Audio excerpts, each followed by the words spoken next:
नमस्कार, आपका स्वागत है हमारे YouTube चैनल TNP अकेडमी पर, जहां हम बात करते हैं इंटरनेशनल स्टैंडर्ड्स और बेस्ट मैनेजमेंट प्रैक्टिसेस की आसान भाषा में। आज का हमारा विषय है ISO 37000 के अनुसार अकाउंटेबिलिटी और रिस्पॉन्सिबिलिटी में क्या अंतर है। जी हाँ, ये दो शब्द दिखने में जैसे लगते हैं, लेकिन इनका मतलब अलग अलग होता है। तो चलिए शुरू करते हैं। ISO 37000 क्या है? सबसे पहले ये समझ लेते हैं कि ISO 37000 क्या है। ये एक इंटरनेशनल गवर्नेंस स्टैंडर्ड है जो किसी भी संगठन को एथिकल, इफेक्टिव और अकाउंटेबल बनने की गाइडलाइन देता है। इसमें लीडरशिप, ओवरसाइट और परफॉर्मेंस को बेहतर करने की बात की जाती है। रिस्पॉन्सिबिलिटी क्या होती है? अब बात करते हैं रिस्पॉन्सिबिलिटी की।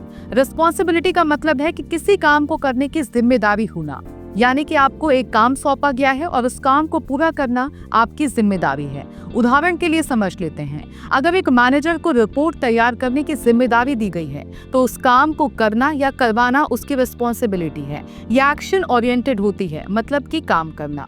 अकाउंटेबिलिटी क्या होती है? अब आते हैं अकाउंटेबिलिटी पर। अकाउंटेबिलिटी का मतलब है कि किसी काम के नतीजों के लिए जवाबदेह होना, यानी कि अगर कोई काम ठीक से नहीं हुआ तो किससे जवाब मांगा जाएगा, वही व्यक्ति अकाउंटेबल होता है। ये रिजल्ट ओरिएंटेड होती है, मतलब कि नतीजे के लिए जवाबदेही। उदाहरण के लिए समझ लेते हैं, अगर रिपोर्ट समय पर तैयार नहीं हुई तो संगठन में सबसे पहले पूछा जाएगा कि कौन जिम्मेदार है। जो व्यक्ति अकाउंटेबल है उसे ही जवाब देना होगा। अब दोनों के बीच क्या अंतर है उसको आसान भाषा में समझते हैं। ISO 37000 एक इंटरनेशनल गवर्नेंस स्टैंडर्ड है जो संगठन को बेहतर, पारदर्शी और नैतिक संचालन प्रणाली अपनाने की गाइडलाइन देता है। इसमें दो बेहद महत्वपूर्ण शब्दों का जिक्र होता है, रिस्पॉन्सिबिलिटी यानी कि जिम्मेदारी और अकाउंटेबिलिटी यानी कि जवाबदेही। ये दोनों शब्द दिखने में मिलते जुलते हैं, लेकिन इनका अर्थ और उद्देश्य अलग होता है। रिस्पॉन्सिबिलिटी का मतलब है कि किसी विशेष कार्य को करने की जिम्मेदारी किसी व्यक्ति या टीम को देना। जब कोई व्यक्ति किसी कार्य के लिए नियुक्त किया जाता है तो वो उस कार्य को पूरा करने के लिए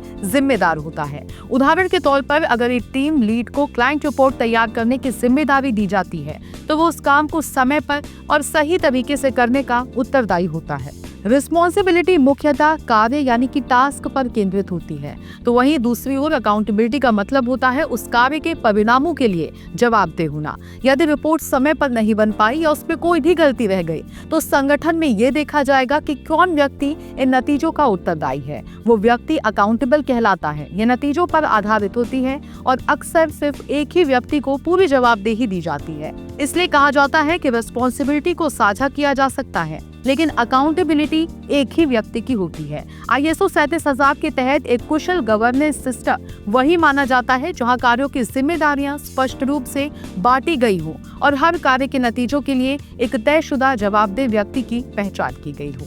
तो दोस्तों, अब आप समझ गए होंगे कि रिस्पॉन्सिबिलिटी और अकाउंटेबिलिटी में क्या फर्क है। ISO 37000 में यह अंतर बहुत महत्वपूर्ण है, क्योंकि गवर्नेंस का मतलब ही है सही लोगों को सही काम देना और उन कामों के लिए जवाबदेही तय करना। अगर आपको ये वीडियो जानकारीपूर्ण लगी हो तो लाइक करें, शेयर करें, सब्सक्राइब जरूर करें हमारे चैनल को। ऐसे ही ISO स्टैंडर्ड्स की सरल जानकारी के लिए मिलते हैं अगले वीडियो में एक और नए जरूरी टॉपिक के साथ। तब तक के लिए सीखते रहिए, समझते रहिए और आगे बढ़ते रहिए। धन्यवाद।